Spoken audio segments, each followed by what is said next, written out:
Os hábitos do passado costumam despertar curiosidade, especialmente porque muitos deles diferem bastante do que consideramos comuns hoje. Em diversos períodos da história, práticas relacionadas à higiene, moda, saúde ou convivência eram encaradas como parte do cotidiano, mesmo que atualmente possam parecer incomuns ou até curiosas. Esses comportamentos mostram como cada sociedade interpretava o mundo ao seu redor e indicam como o cotidiano humano acompanha as mudanças culturais e científicas ao longo do tempo. Conhecê-los é uma maneira interessante de entender não apenas como as pessoas viviam, mas também como surgem e desaparecem certos costumes. E por isso, hoje vamos desvendar os 8 costumes peculiares que eram comuns no passado.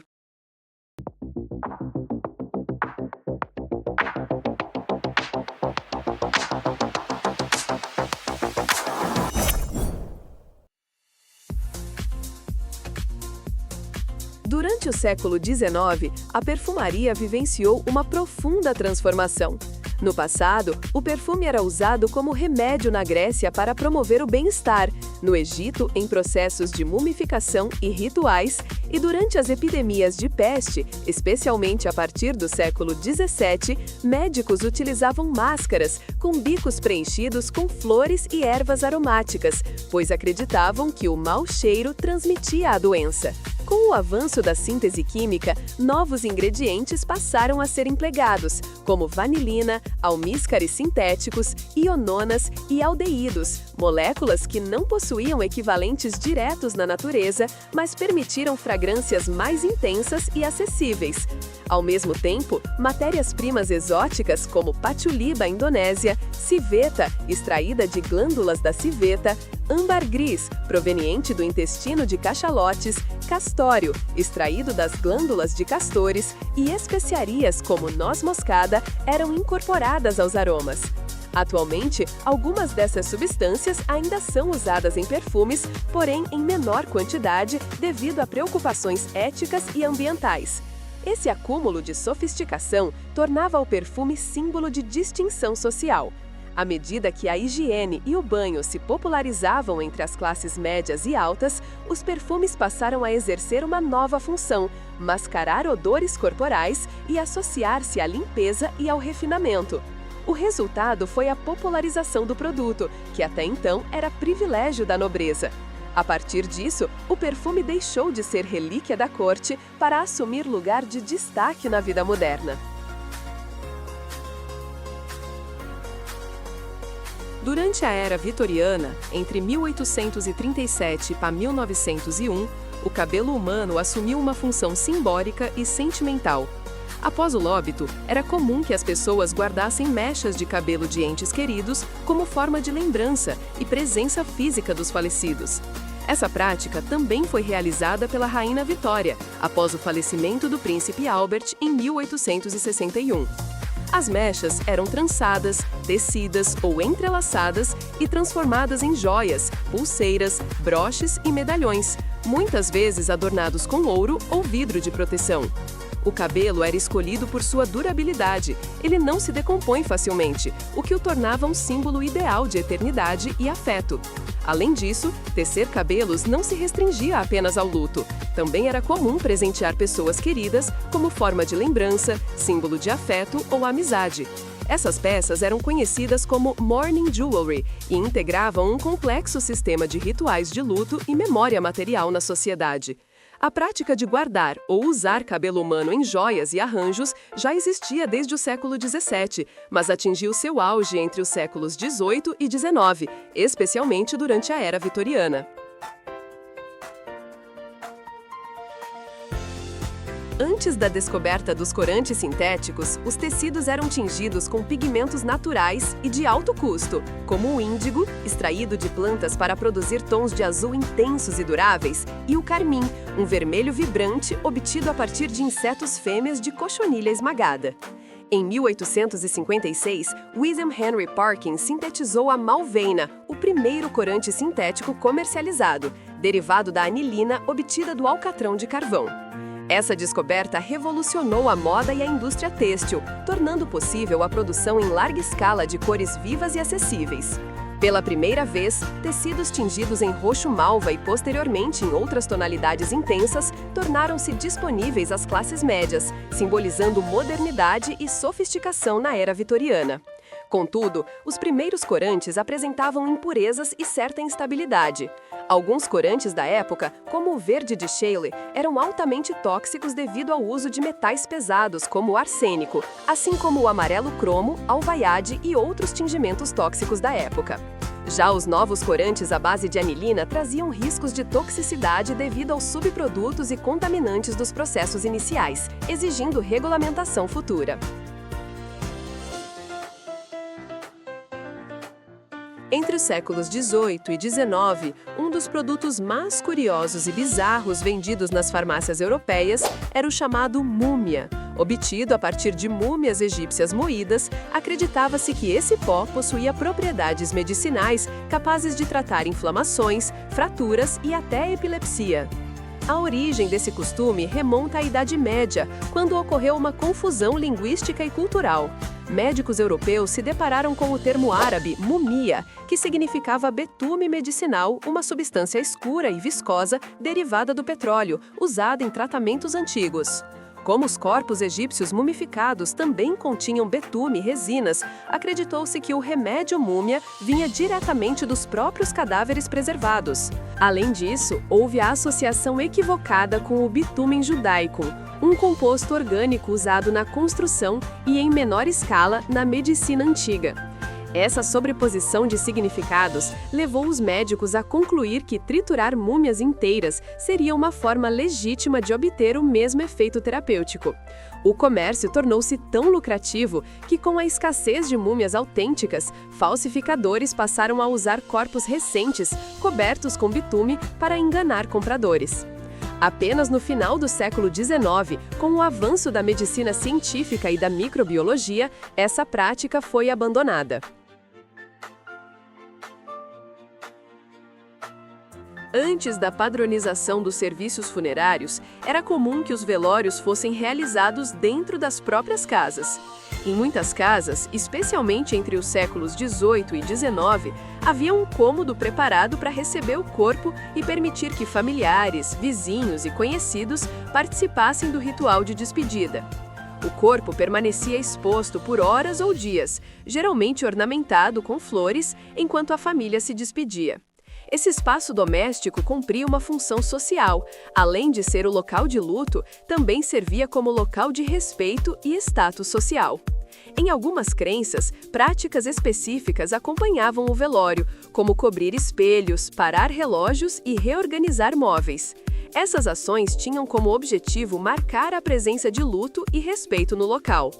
Cobrir espelhos evitava associações entre reflexos e a alma do falecido. Parar relógios simbolizava a interrupção do tempo para aquela vida. E reorganizar móveis transformava o espaço cotidiano em local de despedida. O cômodo destinado ao velório, muitas vezes a sala de visitas, era adaptado para receber grande número de pessoas e acomodar o velório.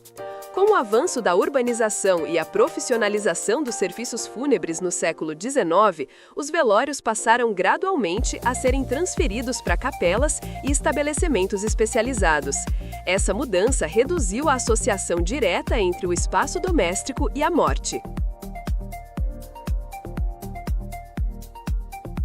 Ao longo do século XIX, a indústria da beleza e da medicina passou por transformações rápidas, mas nem sempre seguras. Embora substâncias famosas como o chumbo e o arsênico fossem comuns na época, o catálogo de produtos perigosos ia muito além desses venenos.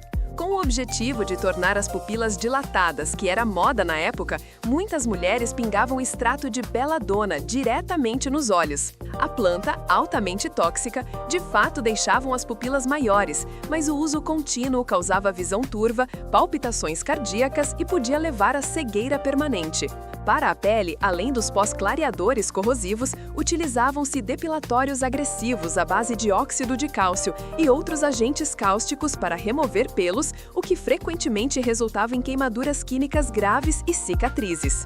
Xaropes milagrosos contendo ópio e láudano eram amplamente receitados como tônicos para aliviar a ansiedade ou até para fazer crianças dormirem. Esses produtos, vendidos sem restrição, criavam dependência química severa e levavam a overdoses fatais. A busca pela beleza e pela cura ignorava os riscos à saúde.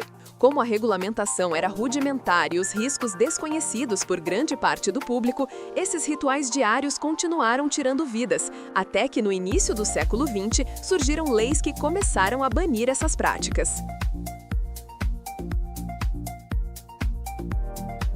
Durante o século XIX, o medo de ser enterrado vivo, chamado tafofobia, impulsionou o desenvolvimento de dispositivos funerários conhecidos como caixões de segurança, pois a medicina da época era limitada, o que levava a casos de pessoas enterradas por engano enquanto estavam em coma ou em morte aparente.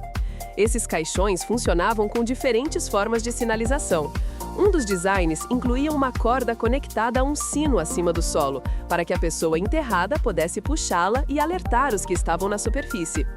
Diversas patentes foram registradas nesse período. Em 1843, o fabricante de instrumento alemão Christian Heinrich Eisenbrandt obteve patente de um caixão equipado com tampa acionada por mola e tubo de ventilação para permitir a respiração. Já em 1868, Franz Wester patenteou um modelo adicionando um tubo no caixão, no qual possibilitava ver o rosto da pessoa, e se a pessoa acordasse, podia tocar o sino e assim alertar os coveiros. Caso fosse confirmado o óbito, esse tubo podia ser removido e reutilizado em outro caixão. Apesar da engenhosidade desses projetos e do contexto histórico marcado por epidemias de cólera e sepultamentos apressados, não há evidências documentadas de que esses mecanismos tenham realmente salvado vidas. Na prática, funcionaram mais como instrumentos de conforto psicológico do que como soluções viáveis. A expansão das escolas de medicina no final do século XVIII e durante o século XIX criou uma demanda urgente por cadáveres para dissecação. Entretanto, a lei permitia o uso apenas dos corpos de condenados à morte, uma quantidade insuficiente para treinar cirurgiões e anatomistas. Esse desequilíbrio desencadeou o comércio ilegal dos chamados ressurrecionistas, que eram grupos que desenterravam túmulos recém-fechados e vendiam os cadáveres a universidades e faculdades de medicina. O fenômeno era especialmente intenso no Reino Unido e nos Estados Unidos, onde relatos públicos e amplamente divulgados sobre o tráfico de corpos geraram repercussão. O terror fez as famílias protegerem sepulturas com gaiolas de ferro pesadas, chamadas morte-safes, e contratarem vigias noturnos. Casos extremos, como o de Burke e Hare em 1828, homicídios em Edimburgo, capital da Escócia, para vender os cadáveres das vítimas à dissecação médica, levou à aprovação da Lei da Anatomia de 1832, que regularizou o fornecimento de corpos não reclamados, que eram pessoas que morriam em instituições públicas e não eram retirados por familiares para ensino, reduzindo drasticamente o mercado negro e a violação de sepulturas. A nova legislação também marcou uma mudança ética de grande importância, ao reconhecer a dissecação como prática essencial para o avanço da medicina. Além disso, estabeleceu critérios administrativos para hospitais e instituições públicas fornecerem corpos, criando um sistema mais acessível e institucionalizado. Essa transição foi fundamental para consolidar a anatomia como disciplina científica e para profissionalizar a formação médica no século XIX. Ao longo da história, diferentes sociedades desenvolveram hábitos e práticas que, embora fossem considerados normais ou até essenciais em seu tempo, hoje soam curiosos, peculiares ou completamente fora de moda. Muitas dessas tradições surgiram de necessidades práticas, crenças culturais ou limitações tecnológicas, influenciando o cotidiano das pessoas de maneiras que diferem bastante dos padrões atuais. Desde rituais de higiene e cuidados pessoais, até formas de entretenimento, alimentação e vivência social, esses costumes revelam mais do que como as pessoas viviam, mostram também como compreendiam o mundo ao seu redor.